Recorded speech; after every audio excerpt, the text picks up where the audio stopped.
എല്ലാവർക്കും പുതിയ വീഡിയോയിലേക്ക് സ്വാഗതം. ഗോവിന്ദ് വിഷ്ണുവിൻ്റെ ഡയറക്ഷനിൽ ആൻ്റണി വർഗീസ് പെപ്പെ, മോ ഇസ്മായിൽ, ലിജോ മോൾ ജോസ് എന്നിവർ പ്രധാന കഥാപാത്രത്തിൽ അഭിനയിക്കുന്ന ഏറ്റവും പുതിയ ആക്ഷൻ എൻ്റർടൈൻമെൻറ്റ് മൂവിയാണ് ദാവീദ്. ഈ മൂവി എനിക്ക് കുറച്ചുകൂടി സ്പെഷ്യലാകുന്നത് ഈ മൂവിയിൽ പറഞ്ഞിട്ടുള്ള പൂളാരിക്കുന്നു എന്ന് പറഞ്ഞ നാട് എൻ്റെ സ്വന്തം നാടാണ്. അതോടൊപ്പം തന്നെ വിജയരാഘവൻ ചെയ്ത പുത്രത്ത് രാഘവൻ എന്ന ക്യാരക്ടർ ഞങ്ങളുടെ സ്വന്തം രാഘവേടറാണ്. മൂപ്പരായിരുന്നു ഈ നാട്ടിലുള്ള ഓരോ ചെറിയ കുട്ടികൾ മുതൽ വലിയ ആൾക്കാർക്ക് വരെ ബോക്സിംഗ് പരിശീലനം നടത്തിയിട്ടുണ്ടായിരുന്നത്.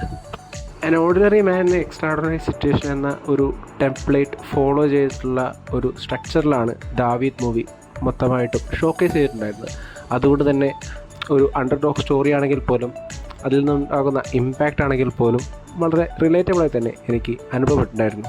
പെപ്പയുടെ ഒരു ഇടിപ്പടം എന്ന ലേബലിൽ നിന്ന് മാറി ഒരു out and out international boxing movie എന്ന രീതിയിൽ തന്നെ അനൗൺസ്മെൻറ്റ് ചെയ്യപ്പെട്ട ദാവീദിൻ്റെ ഏറ്റവും ഇൻട്രസ്റ്റിങ്ങും എൻഗേജിങ്ങുമായിട്ടുള്ളൊരു ഫാക്ടർ ഈ സിനിമയിൽ ഉപയോഗിച്ചിട്ടുള്ള ആക്ഷൻ സീനുകളും അതോടൊപ്പം തന്നെ ബോക്സിംഗ് സീക്വൻസുകളുമായിരുന്നു.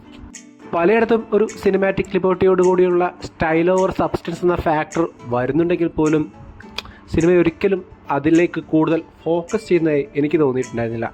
അതോടൊപ്പം തന്നെ ആ ഒരു ഫൈറ്റിന് മുന്നേ ആയിട്ടുള്ള ഇമോഷൻസ് ബിൽഡ് ചെയ്യുന്ന രീതിയാണെങ്കിൽ പോലും എന്തിനാണ് നമ്മൾ ഫൈറ്റ് ചെയ്യുന്നു എന്നുള്ള ഒരു ഫാക്ടറിനെ നല്ല രീതിയിൽ തന്നെ അഡ്രസ്സ് ചെയ്യാനും ഈ സിനിമയ്ക്ക് നല്ല രീതിയിൽ തന്നെ സാധിച്ചിട്ടുണ്ടായിരുന്നു എന്ന് തന്നെയാണ് സിനിമ കണ്ടു കഴിഞ്ഞപ്പോൾ എനിക്ക് തോന്നിയിട്ടുണ്ടായിരുന്നു. നായകനാണെങ്കിൽ പ്യുവർ വൈറ്റ് ആയിരിക്കണം, അല്ലെങ്കിൽ വില്ലനാണെങ്കിൽ പ്യുവർ ബ്ലാക്ക് ആയിരിക്കണം എന്നുള്ള ഒരു ട്രഡീഷണൽ ഫോർമുല ഫോളോ ചെയ്യാതെ നായകനും വില്ലനും ഒരു ഗ്രേ ഷെയ്ഡ് കൊടുക്കാനാണ് സിനിമയിലുടനീളം ശ്രമിച്ചിട്ടുണ്ടായിരുന്നത്.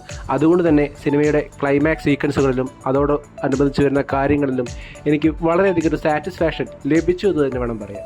ഈ സിനിമയിൽ എനിക്ക് വളരെയധികം ഇഷ്ടപ്പെട്ട ഒരു പെർഫോമൻസ് ആണ് നിങ്ങൾ ആഗ്രഹിക്കുന്നതെങ്കിൽ അത് എന്തുകൊണ്ടും വിജയരാഘവൻ ചെയ്ത പുത്രത്ത് രാഘവൻ എന്ന ക്യാരക്ടർ തന്നെയാണ്. അത് സ്വന്തം നാടായതുകൊണ്ടുള്ള ഒരു ബയസ് സ്റ്റേറ്റ്മെൻ്റ് ഒന്നുമല്ല.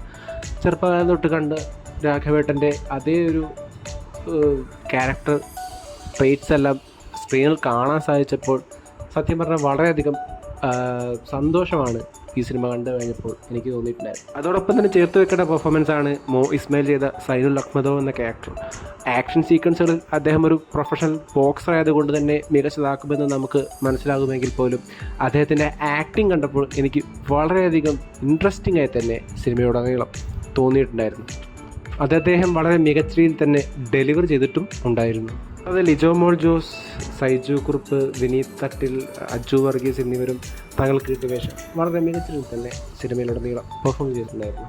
ഇനി അവസാനമായി ആൻ്റണി വർഗീസ് പെപ്പെ ചെയ്ത ആഷിഖ് അബു എന്ന ക്യാരക്ടറിൻ്റെ ഓരോ പ്രായത്തിലെയും ഓരോ മൈൻഡ് സെറ്റിനെ പറ്റിയും അതോടൊപ്പം തന്നെ എന്തിനു ഫൈറ്റ് ചെയ്യുന്ന ഒരു മോട്ടീവിനെ നല്ല തന്നെ ന്യായീകരിക്കുന്ന രീതിയിലുള്ള പെർഫോമൻസ് കാഴ്ചവെക്കുന്ന രീതിയിൽ ആണെങ്കിൽ പോലും ബോക്സിംഗ് രംഗങ്ങളിലും അതോടൊപ്പം തന്നെ ബോഡി മെയിൻറ്റെയിൻ ചെയ്യുന്ന രീതിയിലാണെങ്കിൽ പോലുമുള്ള ഒരു ഡിസിപ്ലിനെ എല്ലാം നിറയെ തന്നെ കൈയടിക്കേണ്ടിയിരിക്കുന്നു എന്ന് തന്നെയാണ് ഈ സിനിമ കണ്ടു കഴിഞ്ഞപ്പോൾ എനിക്ക് തോന്നിയിട്ടുണ്ടായിരുന്നത്. വളരെ മികച്ച രീതിയിൽ തന്നെ ഈ ഒരു ക്യാരക്ടറിനെ അദ്ദേഹത്തിന് ഫുൾ ഓഫ് ചെയ്യാൻ സാധിച്ചിട്ടുമുണ്ടായിരുന്നു. ടെക്നിക്കൽ സൈഡിലേക്ക് വരികയാണെങ്കിൽ സാലു കെ തോമസിൻ്റെ സിനിമാറ്റോഗ്രാഫി ആണെങ്കിൽ പോലും, രാകേഷ് ശർമ്മടത്തിൻ്റെ എഡിറ്റിംഗ് ആണെങ്കിൽ പോലും, എസ്പെഷ്യലി ജസ്റ്റിൻ വർഗീസ് ചെയ്ത മ്യൂസിക് പ്ലസ് BGM ഡിപ്പാർട്ട്മെൻ്റ് ആണെങ്കിൽ പോലും സിനിമയെ നല്ല രീതിയിൽ തന്നെ എലിവേറ്റ് ചെയ്യുന്ന രീതിയിലാണ് സിനിമയിലുടനീളം ഒരുക്കി വെച്ചിട്ടുണ്ടായിരുന്നത്. കൺക്ലൂഷൻ, ഒരു ബോക്സിംഗ് മൂവി എന്ന ലേബലിൽ വന്നുകൊണ്ട് തന്നെ വളരെ മികച്ച രീതിയിലുള്ള ഒരു ഔട്ട്പുട്ട് കൊണ്ടുവരാൻ സാധിച്ച നല്ലൊരു ആക്ഷൻ എൻ്റർടൈൻമെൻറ്റ് മൂവി ആയിട്ടാണ് ദാവീദ് എനിക്ക് തോന്നിയിട്ടുണ്ടായിരുന്നത്. ഇത് എൻ്റെ മാത്രം അഭിപ്രായമാണ്. നിങ്ങളുടെ അഭിപ്രായം മറ്റൊന്നായിരിക്കാം. അവയെല്ലാം കമൻറ്റ് ബോക്സ് അറിയിക്കുമെന്ന് വിശ്വസിച്ചുകൊണ്ട് ഈ വീഡിയോ ഞാൻ അവസാനിപ്പിക്കുന്നു. വീഡിയോ ഇഷ്ടപ്പെട്ട ചാനൽ സബ്സ്ക്രൈബ് ചെയ്യുക. അപ്പോൾ മറ്റൊരു വീഡിയോയുമായി വീണ്ടും കാണും വരെ ഗുഡ് ബൈ.